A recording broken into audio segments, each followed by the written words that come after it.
October 7th, 2019, Nashville. A 30-year-old mother named Temptress Peebles makes a desperate call to a probation office. Her ex-boyfriend, Brandon Horton, a high-risk offender, had been threatening her life for months. He had broken down her door, he had pointed a gun at her. She knew he had warrants. She begged the manager, arrest him tomorrow when he shows up for court. The manager agreed to try, but 10 days later, Horton was waiting. Her 8-year-old daughter, Chloe, remembers running to his legs, pleading, "No, no, no." Chloe remembers trying to call 911 while her mother, shot twice, bled to death in the street. Horton was free, armed, and dangerous for 3 months, all thanks to a fatal loophole in Tennessee's justice system. This isn't just a story about one failure. It's about a statewide systemic breakdown. WPLN and ProPublica found that in a state with one of the highest rates of women killed by men, a deadly blind spot emerges when domestic violence abusers violate their probation. When an offender like Horton commits a new crime, say pointing a gun at his ex, a warrant is issued. But at that exact moment, the Tennessee Department of Correction mandates a terrifying pause. Probation officers stop all in-person supervision. That means no more mandatory monthly check-ins. Crucially, no more unannounced home visits to search for prohibited guns and drugs. That period of suspended face-to-face checks can stretch for months, even over a year, leaving high-risk offenders unsupervised, unaccountable, and often armed. Temptress Peebles, known as Chippy, had every right to expect protection. Horton, already on 10 years of supervised probation for facilitation of second-degree murder, was classified as a high-risk violent offender. This classification demanded intensive oversight, 3 in-person meetings a month, and a home visit. But that didn't stop the red flags. Peebles showed up to family dinners with black eyes and excuses. In July 2019, Horton broke into her apartment and pointed a gun at her. A violation warrant was issued. This is where the blind spot began. For 3 months, Horton was free. Despite Peebles' frantic calls to the probation office, police logged only one documented attempt to serve the warrant at his last known address.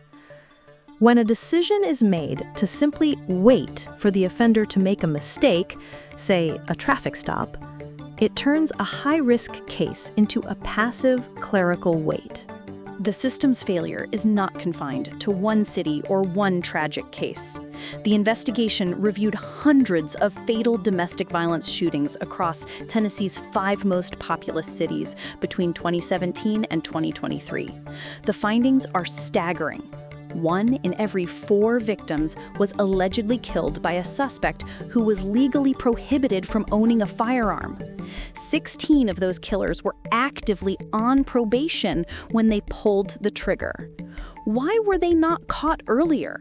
In Horton's case, he was arrested with a stolen Glock 9mm handgun and cocaine early in 2019.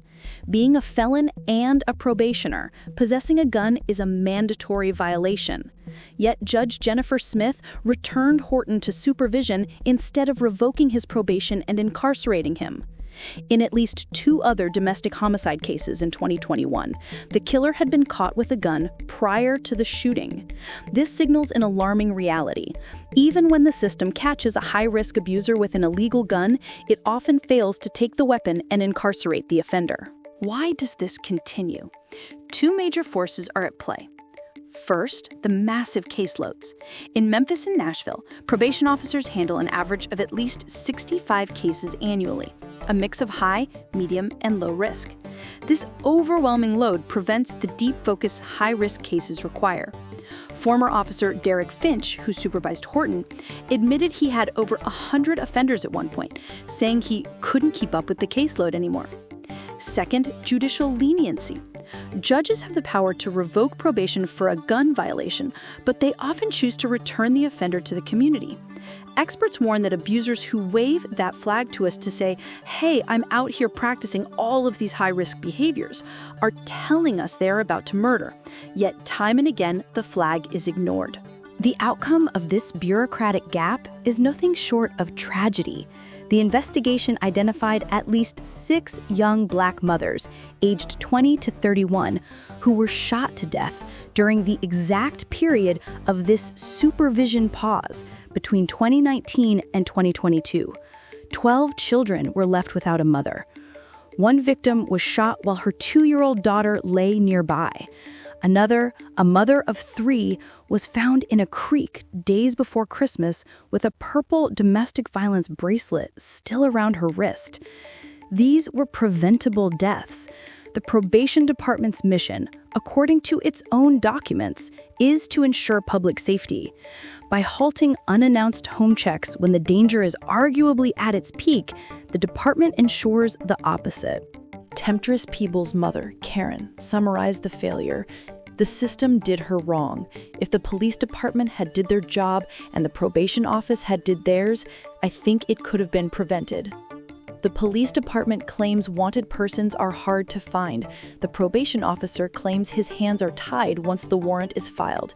This buck passing is the norm. Victims, like Peebles, are left to do the job of law enforcement, desperately calling to track down their abusers. Over a decade ago, victim advocates recommended that Nashville's probation offices create specialized domestic violence teams and training, a change experts say saves lives by allowing focused, intense monitoring. This reform was never adopted statewide. The system is designed to fail those who need its protection most. The true crime here is not just the murder, but the bureaucratic negligence that allowed it to happen again and again. The solution is clear. End the arbitrary pause in supervision, specialize caseloads, and mandate judicial enforcement when high-risk abusers are caught with illegal weapons. This isn't about new laws. It's about enforcing the ones that already exist. If this system is left unchecked, the next homicide is not a mystery. It's an inevitability. What changes do you think Tennessee needs to make to protect its citizens? Let us know in the comments below.